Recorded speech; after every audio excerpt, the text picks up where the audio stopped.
राम पंढरीनाथ भगवान माऊली ज्ञानेश्वर महाराज की जय. जगद्गुरु तुकाराम महाराज की जय. आदि शक्ती मुक्ताबाई की जय. संजय उवाच तंतथा कृपयाविष्ट मश्रुपूर्णाकुलेक्षणम्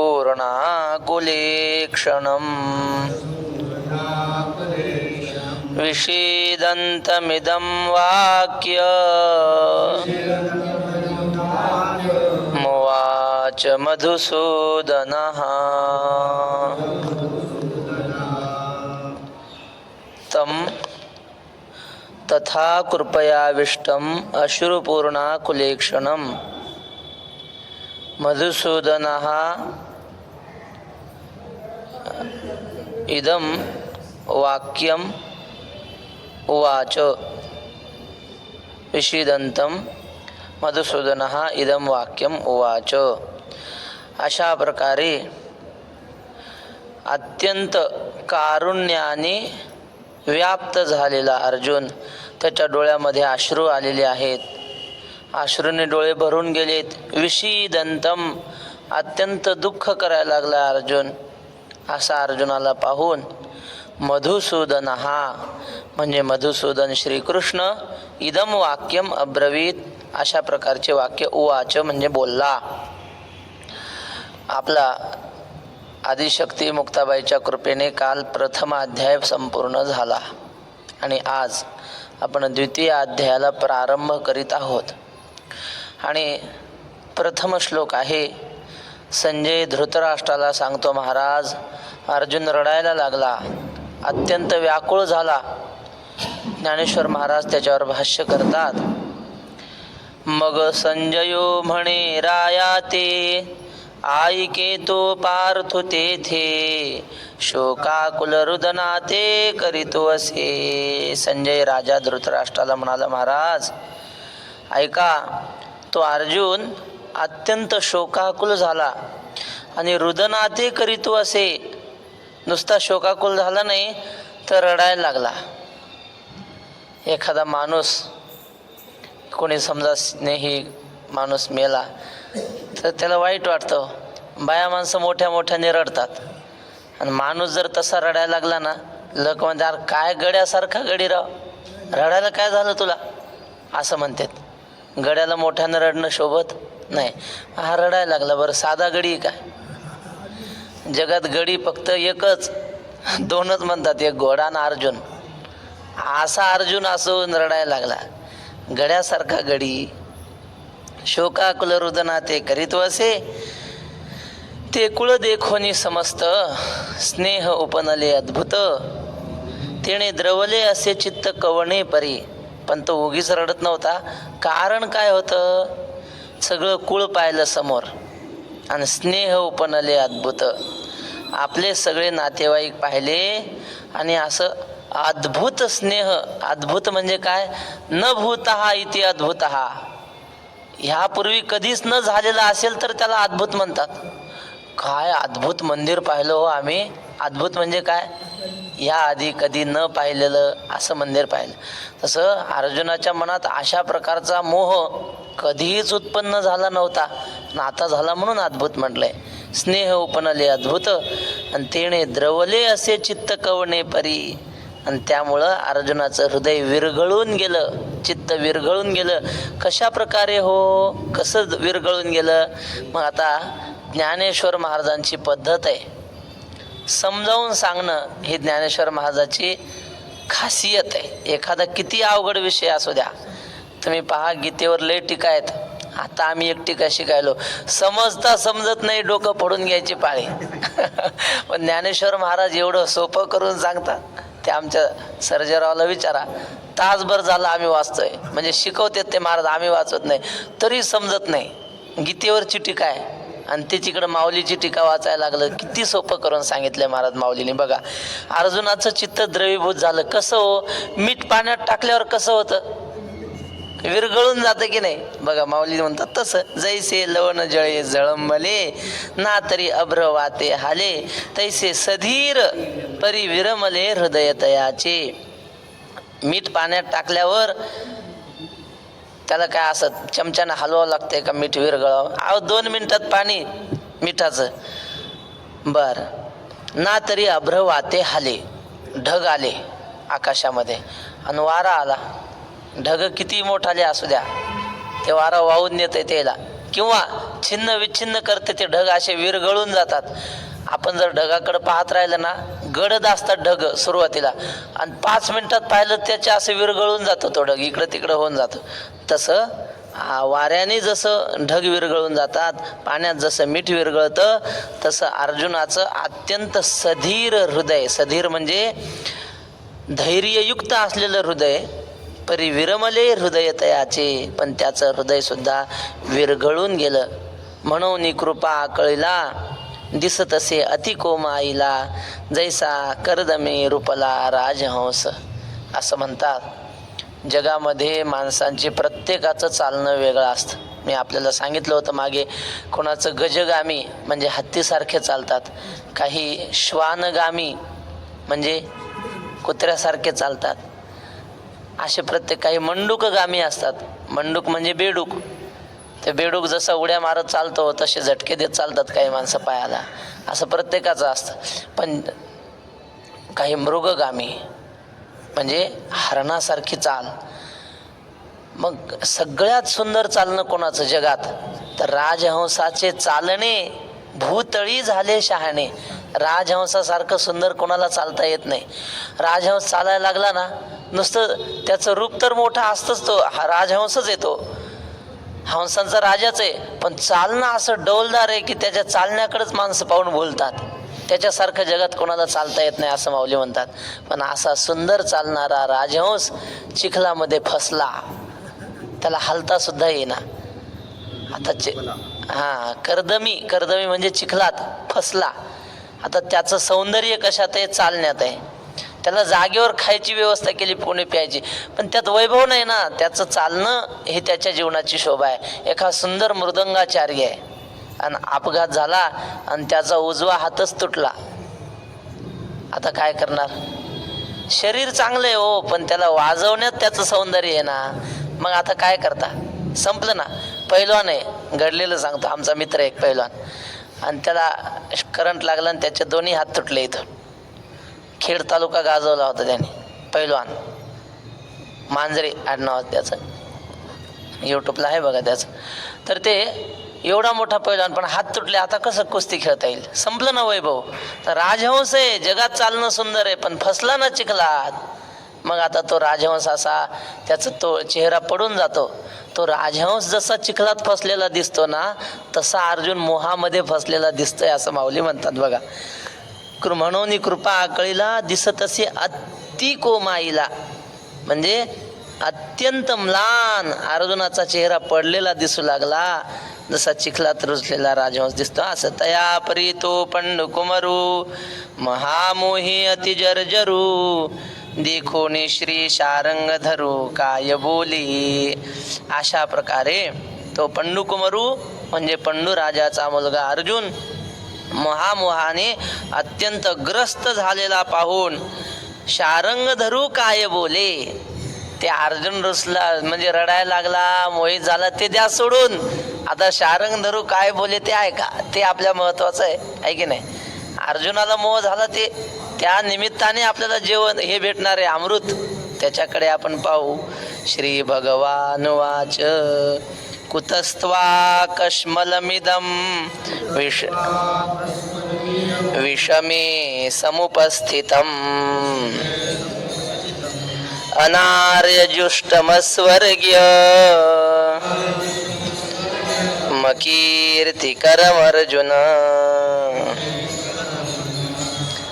हे अर्जुन, अनार्यजुष्टम अस्वर्ग्यम अकीर्तिकरम इदम कश्मलम विषमे कुतः त्वा समुपस्थितम. हे अर्जुना, अनार्यजुष्टम म्हणजे कोण्याही श्रेष्ठ पुरुषाने आचरण न केलेले, अस्वर्ग्यम म्हणजे स्वर्गाची प्राप्ती करून न देणारे, अकीर्तिकरम कीर्ती प्राप्त करून न देणारे, इदम कश्मलम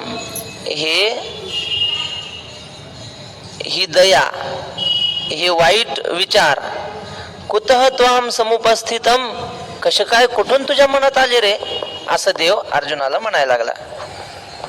आता माऊलींनी फार सुंदर लिहिलंय, कारण देवाचा उपदेश तसा 11व्या श्लोकापासून चालू होईल, पण हे आता समजूत घालायला लागले देव. ज्ञानाचा उपदेश 11व्या श्लोकापासून, पण आता समजूत अर्जुनाची घालायला लागली वरवर. अर्जुनाला देव म्हणतात, म्हणे अर्जुना आदी पाही, हे उचित काय ये ठाई, तू कवन हे काय करीत आहासी. देव म्हणतात अर्जुना, हे बघ.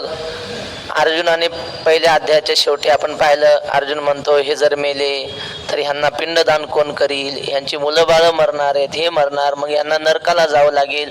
लुप्त पिंडोदक क्रिया हा संकरो नरकायैव कुलघ्नानाम कुलस्य च पतंती पितरो हेशा लुप्त पिंडोदक क्रिया हा.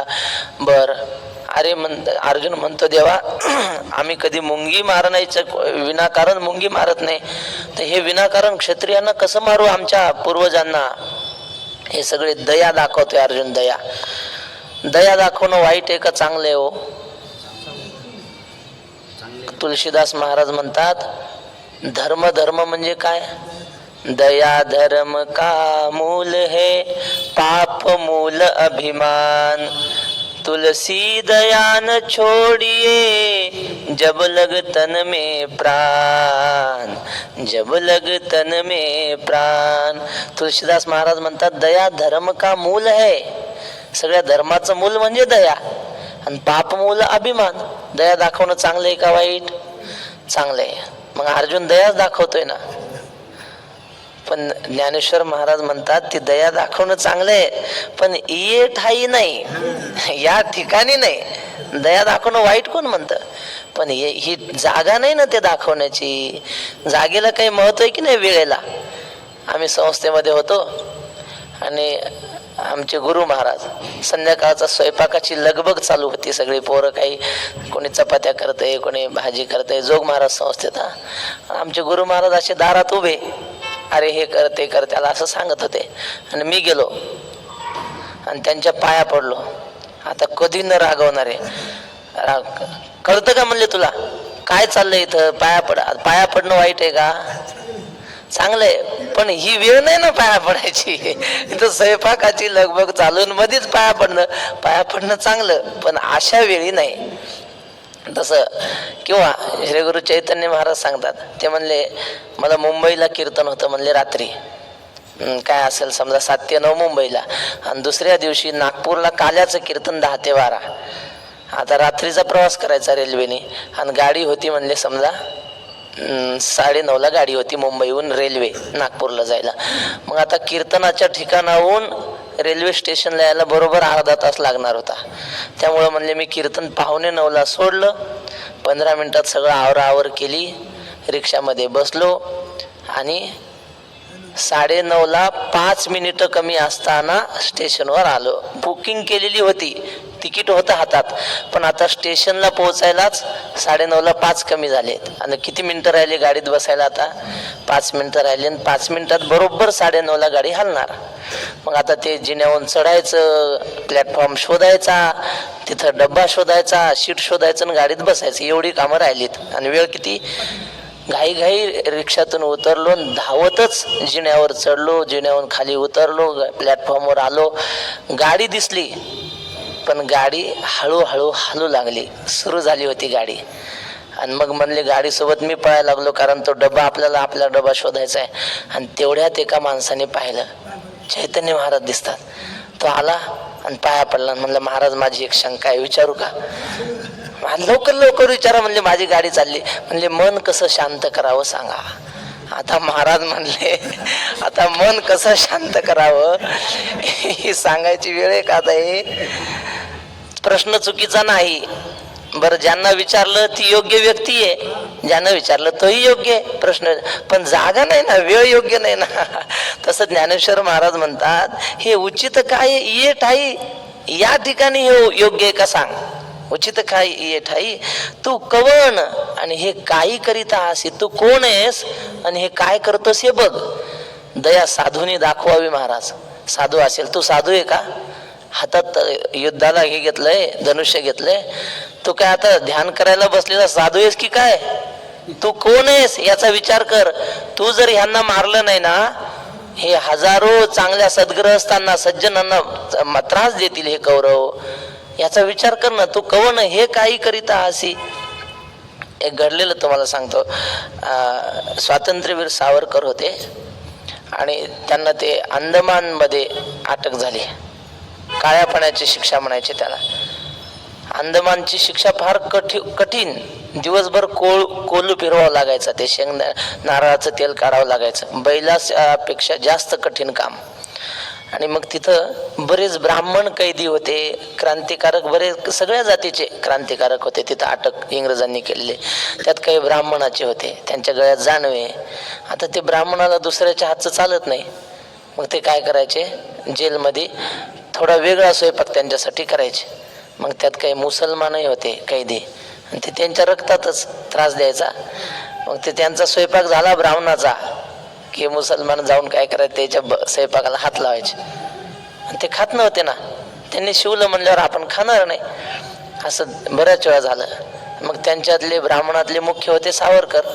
ते सगळ्यांनी तक्रार केली, हो म्हणले सावरकर काय हे बघा ना, 2-3 दिवस झाले म्हणले स्वयंपाक झाले की येतात आणि हात लावतात, मग आपल्याला खाता येत नाही. सावरकर म्हणले, हे बघा तुम्ही घरी होते ना तेव्हा हा नियम बरोबर होता की दुसऱ्याने हात लावलेलं खायचं नाही. आता तुरुंगात आहेत म्हणले, आता ह्यांनी हात लावलेलं काय, हा मुसलमान कापून खाल्ला तरी नियम बाटत नाही म्हणले. याला मुसलमानाला खाल्लं तुम्ही तरी आता तुमचा नियम बाटणार नाही. जागा कोणती याचा विचार करा. खरं सांगा, आंघोळ केल्याशिवाय जेवण करणं चांगलं आहे का हो? नाही. आणि परतीच्या वारीला गेल्यावर जे गेले त्यांना विचारा, रात्री 2 वाजता 1:30 वाजता चालायला निघावं लागतंय आणि पहाटे 5 वाजता नाश्ता असतो. भूक लागते 1:30-2 वाजता चालायला, मग तिथं काय 4 आणि 5 वाजता कोणी आंघोळ्या करतंय का? आणि तिथं काय दोष लागणार आहे का महाराज? त्या हरिनामाचा गजर एवढा असतो की हे असे क्षुल्लक नियम तिथं काय नाही. तुका म्हणे आम्ही झालो अग्निरूप, लागो निधी पाप, म्हणजे स्थानाचा महिमा असतो. असो तर हे सगळं ज्ञानेश्वर महाराज म्हणतात, हे उचित काय ये ठाई. दया दाखवणं चांगलं बाबा, पण रणांगणावर नाही. तू कवण हे काही करिता हसी, तू कोण आहेस आणि काय करतोयस याचा विचार कर. तुझं सांगे काय जाहले, कवण उन्हे आले, करिता काय ठेले खेदू कायसा. तुला काही झालं काय, म्हणजे काय डोकं दुखायला लागलं का, पोट दुखायला लागलं, असं काही झालं काय, झालं काय ते सांग. कवण उन्हे आले, काही कमी पडलं का, म्हणजे काही एखादी वस्तू राहिली, समजा धनुष्य आहे पण बाणच आणायचे राहिले, असं काही झालं का. कवण उन्हे आले, काही कमतरता आहे का. करिता काय ठेले खेदू कायसा, किंवा करता करता काही राहिलं, घरून येता येता घाई घाई आलो आणि देवपूजाच राहिली म्हणून नाही म्हणायला काय, नेमकं झालंय काय. करिता काय ठेले खेदू कायसा, ठेले म्हणजे राहिलं. नाही राहिलं. करिता काय ठेले, करता करता काय अपूर्ण राहिलंय का. ठेले म्हणजे थांबा सांगतो, राहिले तेच आहे, राहिलं. करिता काय ठेले खेदू कायसा. आम्ही ते आता दिंडीमध्ये आपण नाश्त्याला दिंडी थांबली माऊलीच्या सोहळ्यात की मग लोक नाश्त्याला बसतात. काय म्हणतात, आमची पूजा राहिली सकाळची, तेवढी पूजा करतो आणि मग बसतो. म्हणजे तसं तुझं काही राहिलं काय करायचं, तेवढं करून मग युद्ध करतो, असं काय का. करिता काय ठेले खेदू कायसा, तू अनुचिता चित्त निदिसी. आणि मला विश्वास आहे म्हणले अर्जुना, तू अनुचित गोष्टीकडे कधी लक्ष देत नाहीस. तुला जे करायला योग्य आहे ना त्याच गोष्टीकडे तू लक्ष देतोस. माणसाचं जे ध्येय आहे ना तिकडंच नजर असावी. इकडं तिकडं लक्ष दिलं की मग ध्येयाकडे जाण्याची शक्ती कमी होते. तुकाराम महाराज म्हणतात, एक मन तुझ्या अवघ्या भांडवला वाटिता ते तुला येईल कैसे. वक्ते बाबा फार सुंदर दृष्टांत सांगायचे. सुंदर म्हणजे दृष्टांत ग्राम्य आहे, पण सिद्धांत चांगला आहे. म्हणले एकादशीचा दिवस होता आणि एक वारकरी गळ्यात मोठ्या मोठ्या माळा, मुद्रा लावल्या, फोकस म्हणायचे बाबा मुद्रा लावल्या, मोठाच्या मोठा गंध, बुक्का, आणि पहाटे 8:30-9ची वेळ. तो वारकरी एकादशीच्या दिवशी असा रस्त्याने निघाला आणि रस्त्याला होतं म्हणजे खाटकाचं दुकान. त्यानं कापून असं बांधलेलं, बकरं कापून बांधलेलं उभं. हा वारकरी गेला आणि त्याला म्हणे का कस काय किलो लावलं म्हणे. तो म्हणला हा अहो एकादश आहे आज, तुमच्या गळ्यात एवढ्या माळा, एवढा मोठा गंध लावला, बुक्का, मुद्रा लावल्या, तुम्ही म्हणता कस काय किलो, कस काय तुम्ही विचारता म्हणे. तुम्हाला वारकऱ्याला शोभत काय विचारत. तर म्हणे नाही नाही मला घ्यायचं नाही, उगा आपलं असंच विचारायलो. अरे विचारायचं कशाला, घ्यायचं नाही तर ते तुझ्यासाठी अनुचित आहे ना, तिकडं लक्ष देणं सुद्धा योग्य नाही. तसा अर्जुना माझा तुझ्यावर विश्वास आहे की तू अनुचित गोष्टीकडे लक्ष सुद्धा देत नाहीस कधी. तू अनुचिता चित्त नेदिसी, धीरू कही न संडिसी. कधीच धीर सोडला नाही आजपर्यंत. तू समोर शत्रू खूप मोठा आहे म्हणून माघार घेतली असं कधी झालं नाही. पुढे आता ओवी येणार आहे. किती मोठा शत्रू असू द्या, माघार घेणं हे क्षत्रियाला शोभत नाही आणि तू कधी आजपर्यंत घेतलेली नाहीस. धीरू कही न संडिसी, आणि तुझे नामे अपयशी दिशा लंघिजे. तुझ्या नावाने अपयश दिशांच्या पलीकडे निघून जात. अर्जुन आला म्हटलं की अपयश पळूनच गेलं, मग विजयच. विजय नामे अर्जुन विख्यात, अशी ओवी आहे. अर्जुनाचं 8 नाव आहेत ना, अर्जुन, फाल्गुनो, जुष्णू, किरीटी, श्वेत, वाहनः, अशी 8 नाव आहेत. त्यात विजय हे अर्जुनाचं नाव आहे. अर्जुनाला जीवनात कधी हार आलीच नव्हती, म्हणजे तेवढा तो शक्तिशाली होता, धैर्यवान होता, पराक्रमी होता. म्हणून अर्जुन, देव म्हणतो तू काय हारण्याच्या भीतीनं तर असं करू शकत नाही, हे मला माहिती, कारण विजय तुझं नावच आहे. तुझे नामे अपयशी दिशा लंघिजे. तू शूर वृत्तीचा ठावो, क्षत्रिया माझी रावो. तुझी या लाठेपणाचा आओ तीही लोके. शूरवृत्ती म्हणजे काय असते ते जर कुणाला पाहिजे असेल तर जगात एकमेव ठिकाण आहे शूरवृत्ती पाहण्याचं, ते म्हणजे अर्जुन. बस, शूरवृत्तीचं ठिकाण. क्षत्रिया माझी रावो, सगळ्या क्षत्रियांमध्ये तू राजा आहेस, राजा म्हणजे शोभतोस, नुसतं म्हणायला नाही.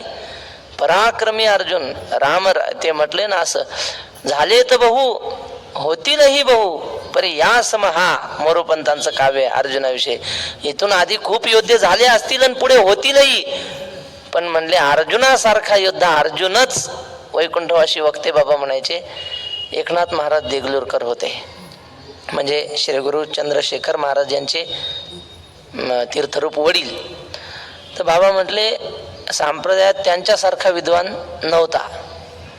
किती गोड शिकवायचे बाबा म्हणले, पण त्यांच्या पाठाला गर्दी कमी, आम्ही 4-5 जणच असायचं म्हणले, एवढे मोठे विद्वान. बाबा त्यांच्याबद्दल बोलायचे, संप्रदायात विद्वान त्यांच्या आधी झाले आणि पुढे होतील, पण एकनाथ महाराजासारखा होणार नाही म्हणले. एकनाथ महाराज म्हणजे एकनाथ महाराज, बस. रंगनाथ गुरुजी म्हणजे रंगनाथ गुरुजी, त्यांच्यासारखा दुसरा कोणी नाही. तसा अर्जुन म्हणजे अर्जुन, अर्जुनासारखा दुसरा कोणी नाही. क्षत्रियामध्ये राजा, तुझी या लाठेपणाचा आओ तीही लोकी. अरे तिन्ही लोकांमध्ये तुझ्या शौर्याचा दबदबा आहे, सगळे लोक घाबरतात तुला तिन्ही लोकांमध्ये. तुवा संग्रामी हरू जिंकिला, निवात कवचांचा ठाव फेडिला, पवाडा तुवा केला गंधर्वासी. अरे युद्धाच्या बाबतीत तू महादेवाला जिंकलस. आपण ही कथा पाहिलेली आहे, फार सुंदर आहे कथा. पहिल्या अध्यायामध्ये अशाच प्रकारची ओवी आहे. तुवा संग्रामी हरू जिंकिला, निवात कवचांचा ठाव फेडिला, पवाडा तुवा केला गंधर्वाशी. तुवा संग्रामी हरू जिंकिला, निवात कवचांचा ठाव फेडिला, असे थोडासा फरक आहे 1-2 शब्दाचा, पण सारख्याच ओव्या.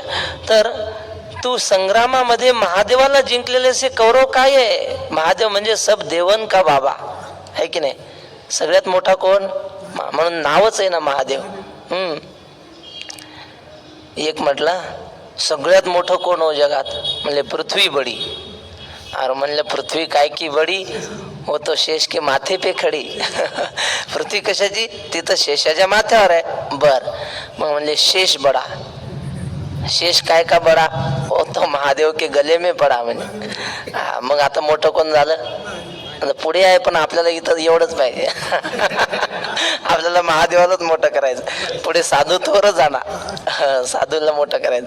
पण सगळ्यात मोठा असलेला महादेव, त्या महादेवाला सुद्धा तू रणांगणामध्ये युद्धामध्ये हरवलंस.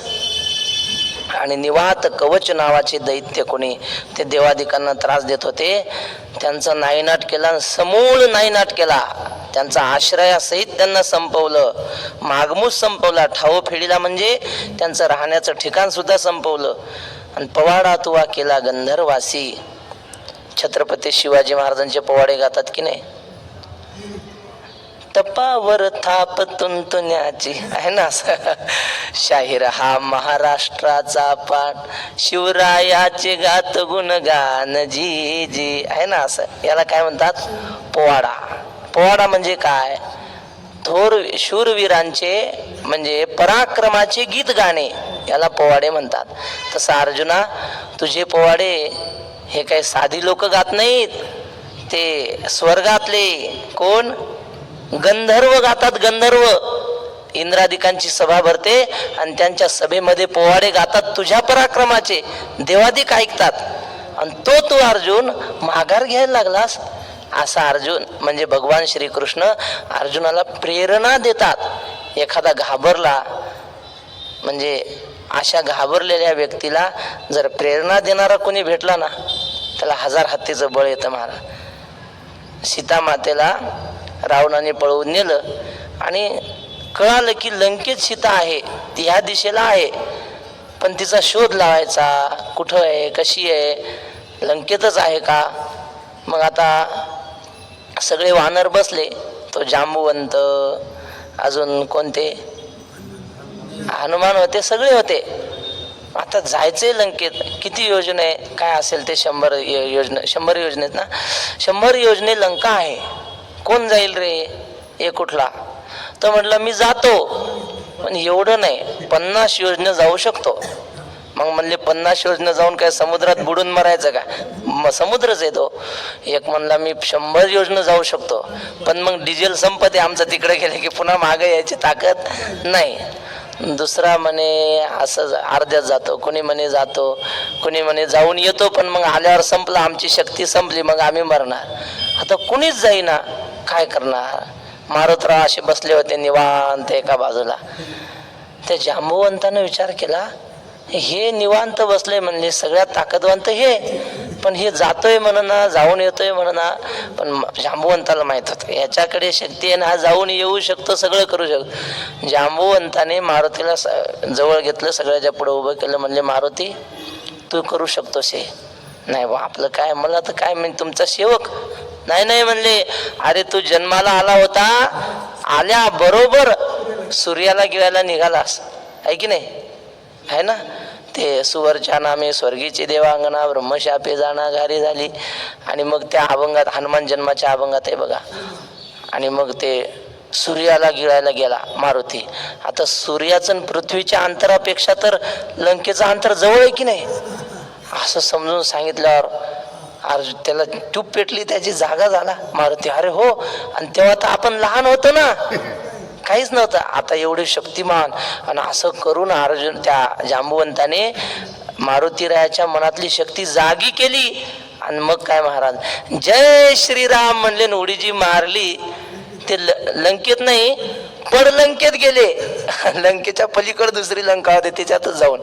म्हणजे सांगण्याचं तात्पर्य काय, एखाद्याला प्रेरणा देता आली पाहिजे.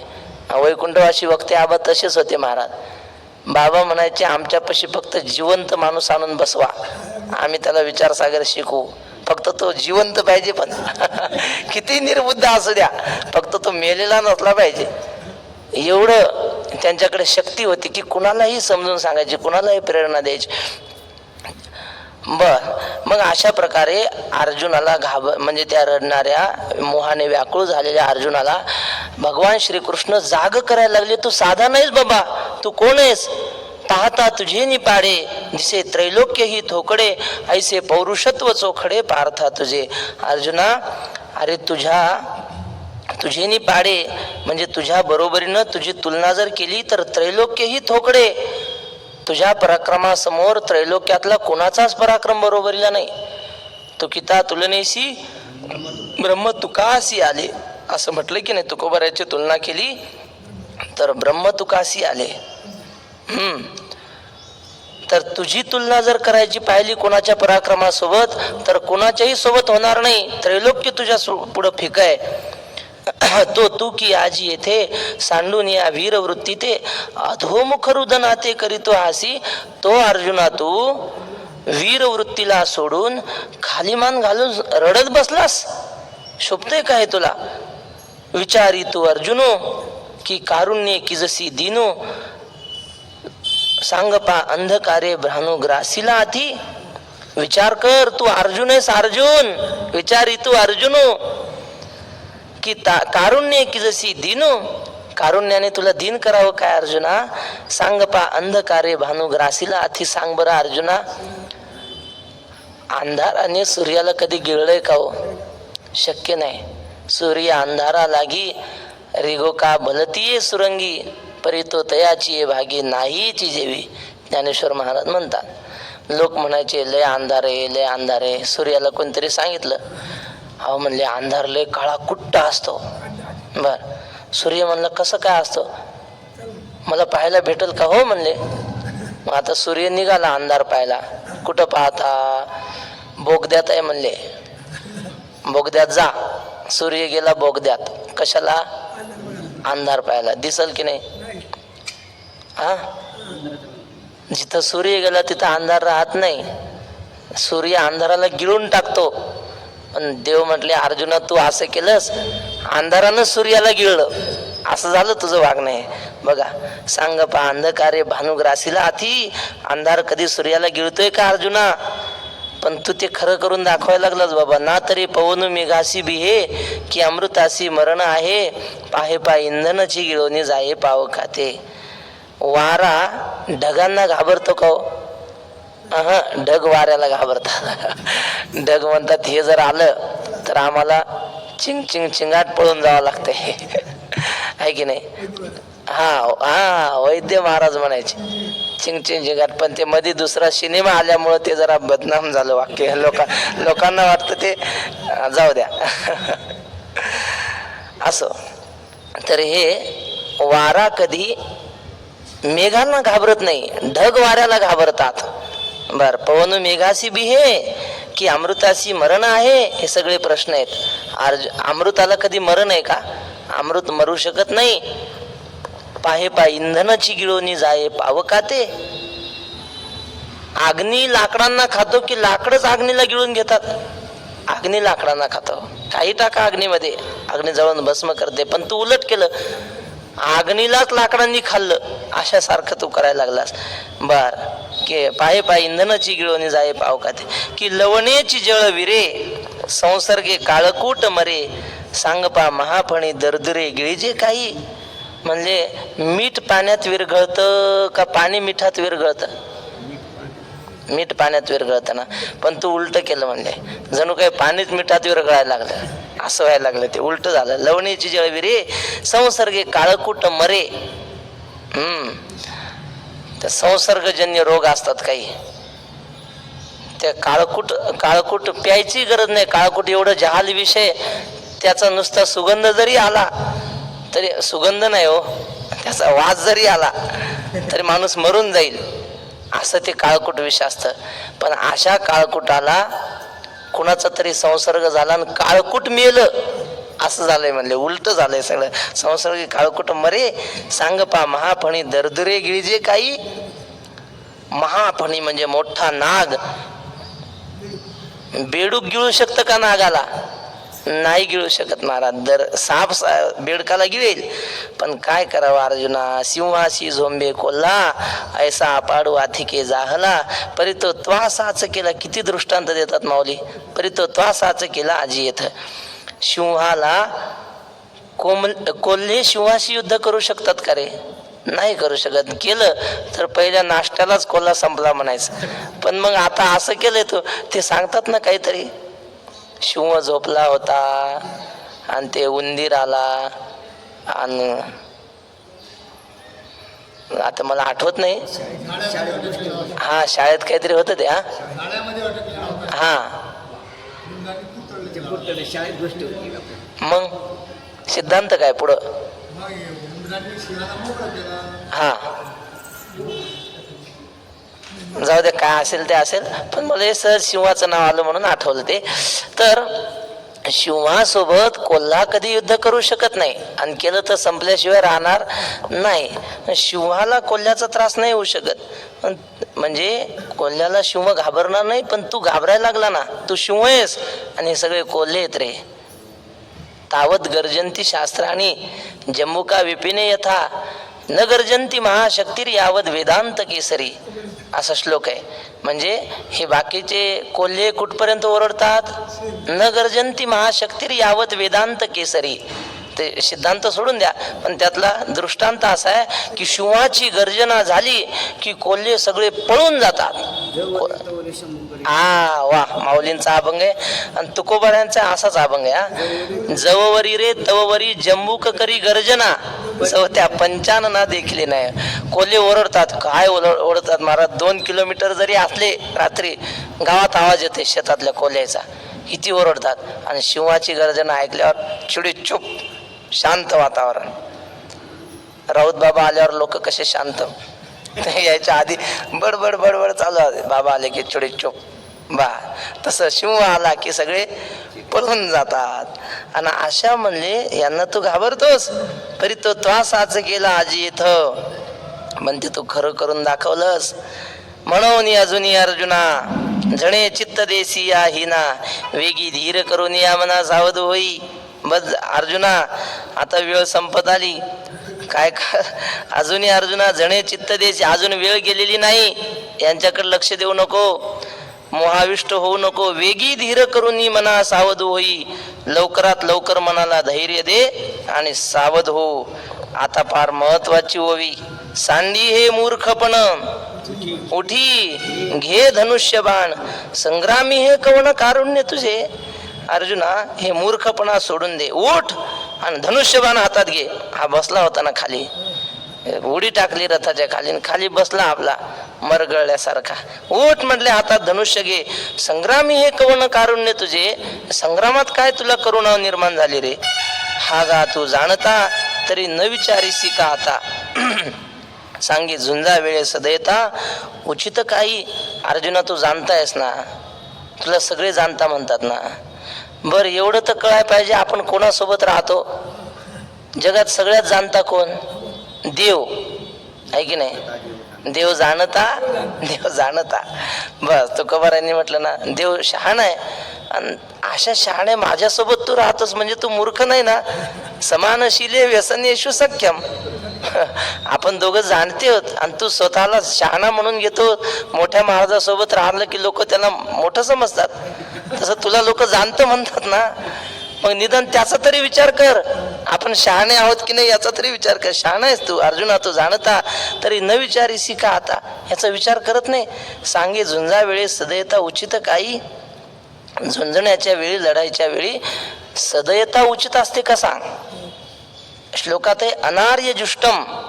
अनार्य जुष्ट म्हणजे या आधी कोण्याही श्रेष्ठ पुरुषाने अशा प्रकारचं आचरण केलेलं नाही अर्जुना. आर्य म्हणजे श्रेष्ठ पुरुष आणि जुष्ट म्हणजे आचरण करणे. केलंय का असं? अहो, त्या रामायणामध्ये जेव्हा धनुष्यबाण मोडला प्रभू रामचंद्राने, तो शिवधनुष्य, तो धनुष्य होता परशुरामाचा. परशुरामाला कळली बातमी, धावतच आले आणि रागाच्या भरात त्या जनकाच्या सभेत म्हणले, हा धनुष्य कोणी मोडला असेल त्याने माझ्या पुढे यावं, मी एवढ्या सभेमध्ये त्याचा शिरच्छेद करणार. माझं शिवधनुष्य मोडल्याचं धाडस केलं. आणि मग प्रभू रामचंद्र म्हटले, महाराज, तो धनुष्य मोडणारा तुमचा कोणीतरी सेवकच असेल, कोई आपका दास होगा. नाही नाही, दास वगैरे काही नाही म्हणे, ज्याने शिवधनुष्य मोडलं तो आता संपणार. जी परशुराम द्यायला लागले, त्यांना अपशब्द बोलायला लागले धनुष्यबाण मोडणाऱ्याविषयी.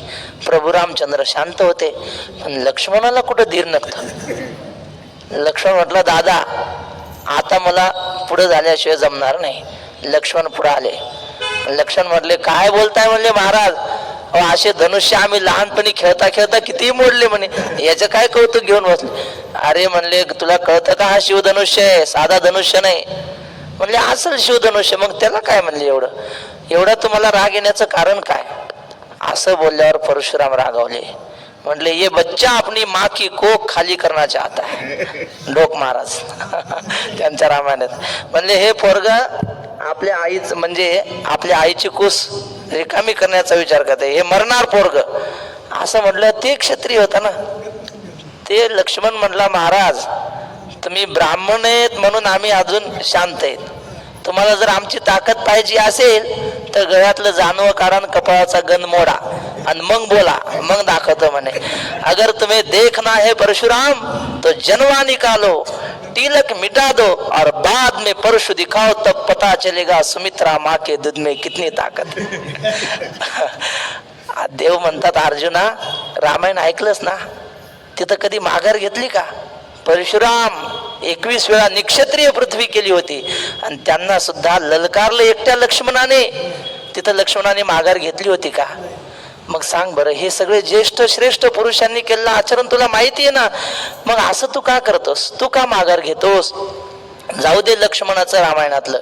अरे त्या गोकुळातून 11 वर्षाचा होतो मी आणि कुठं आणलं मला, मथुरेत आणलं. ते फसवून आणलं होतं महाराज.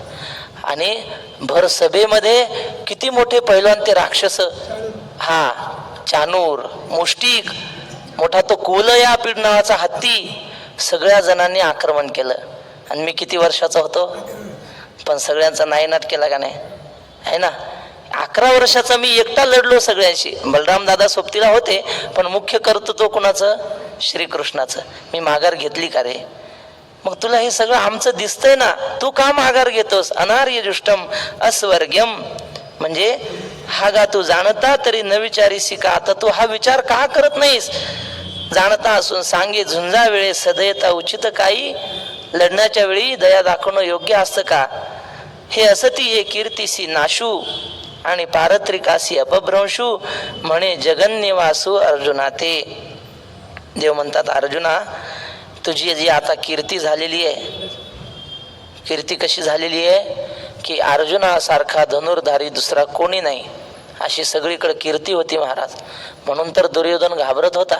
त्याला माहित होतं आपल्या 11 अक्षयिणी असू द्या आणि त्यांचं 7 असू द्या, पण अर्जुन तिकडून आहे ना, त्यामुळं बाजी पलटू शकते. यत्र योगेश्वर कृष्ण यत्र पार्थो धनुर्धरा, जिकडं धनुर्धारी अर्जुन आहे ना, तत्र श्रीर विजय होतील. हे सगळ्यांना आधी संकेत माहित होते. म्हणून तर आता खरं सांगा, ज्यांचा 11 अक्षौहिणी आहे त्यांना विजयाविषयी काही संशय आहे का. ज्यांचं हक्काचं मतदान जास्त आहे जिंकणार तेच ना. मग कौरवांचं सैनिक जास्त होतं तरी सुद्धा धृतराष्ट्र म्हणला, संजया विजय कुणाचा होईल सांग. कारण त्याला माहित होतं अर्जुन आहे तिकडून, त्यामुळं सांगता येत नाही. हे आहे ना, ही त्याची कीर्तीच होती सगळीकडे. त्याला अजून कधी हार आलीच नव्हती ना. म्हणून ते म्हणतात, श्रीकृष्ण म्हणतात, अर्जुना हा विचार तू करत नाहीस. असं ही तुझी कीर्ती संपून जाईल ना, तू माघार घेतली तर. पळून गेला म्हणतील, पुढे येणार आहे. हे पळता पळून दिती धरून अवकळा करीती, न गणित कुठी बोलती ऐकता तुझं. मग ते वेळी हिये फुटावे, आता लाठेपणे कान झुंजावे. अर्जुन देव म्हणते, अर्जुना जर तू इथून पळून गेला, हे तुला असे बोलतील ना, पळकुट्या म्हणतील, नेभळट म्हणतील, काय काय म्हणतील. हा हे म्हणती, भ्याला रे भ्याला. अर्जुन आम्हा बिहाला, हा सांगाय बोलू उरला निका काही. हे तुला असं बोलतील आणि ते बोलणं ऐकून तुझं हृदय विदीर्ण होईल. मग ते वेळी हिये फुटावे, आता लाठेपणे कान झुंजावे. आताच का लढाई करत नाहीस. तसं अपमानित होऊन मरण्यापेक्षा युद्ध करून मरणा. मरणार तर नाही तू, ही खात्री आहे. अस्थिय कीर्तीशी नाशू आणि पारत्रिकाशी अपभ्रंशू म्हणे जगन्निवासू अर्जुना ते. वैकुंठवासी वक्ते बाबा म्हणायचे, आपण म्हणले माणसाच्या जीवनात आईश आरामात जगण्याचा विचार करतो, पण म्हणले हे जीवन किती दिवसाचं आहे? 2 दिन की जिंदगानी, 2 दिवसाचं जीवन आहे माणसाचं. इथल्या आईश आरामाचा विचार करू नये. हे संपल्यानंतर जे जीवन आहे, परिणाम स्वर्गातलं म्हणा नरकातलं, त्या जीवनाचा विचार करावा. तिथं आपल्याला काय होईल. काय नाथमाझाचा अभंग आहे ना, काय माई गेली, ते सुरुवात त्याची. भक्ती विन पशु कशाशी वाढला सटविण्याला नका. काय माय गेली होती बुधाबासी, हरिने मुखाशी अरे पातके करिता पुढे आहे पुसता, काय उत्तर देता होशील तू. तिथं विचार करावा. त्या यमानं जर आपल्याला विचारलं, का हो चातुर्मासाला राहिले होते का? हो म्हणता आलं पाहिजे, तेवढ्यासाठी तरी राहावं. बर चातुर्मासाला राहिले, अभ्यास केला होता काही? हो म्हणता आलं पाहिजे धाडसाने. मग विचारसागर शिकलो, प्रदक्षिणा केली, रोज चंद्रभागेला जात होतो, असं सांगता आलं पाहिजे, त्याला उत्तर देता आले पाहिजे. एवढं तरी आपण केलं पाहिजे. म्हणजे इथल्या जीवनाचा जास्त विचार करू नये, पुढे काय गती होईल याचा विचार करावा. तसं देव म्हणतात, अर्जुना तू जर असं वागला, अस्वर्ग्यम, तुझी पुढची गती काय? तुला स्वर्ग मिळणार आहे का इथून पळून जाऊन? अजिबात मिळणार नाही. मग अस्वर्ग्यम अकीर्तिकरम, हे असं ती आणि पारत्रिक म्हणजे स्वर्गादी ज्या हे असतात, परलोक गती. अपभ्रंशू, त्या परलोकाच्या गतीचा नाश करणारे म्हणे जगन्निवासू अर्जुना ते. सगळ्या जगामध्ये चराचरामध्ये व्याप्त असलेला भगवान श्रीकृष्ण अर्जुनाला असं म्हणायला लागला. पुढे अत्यंत महत्वाचा श्लोक उद्या आहे, त्याचं चिंतन उद्या करू.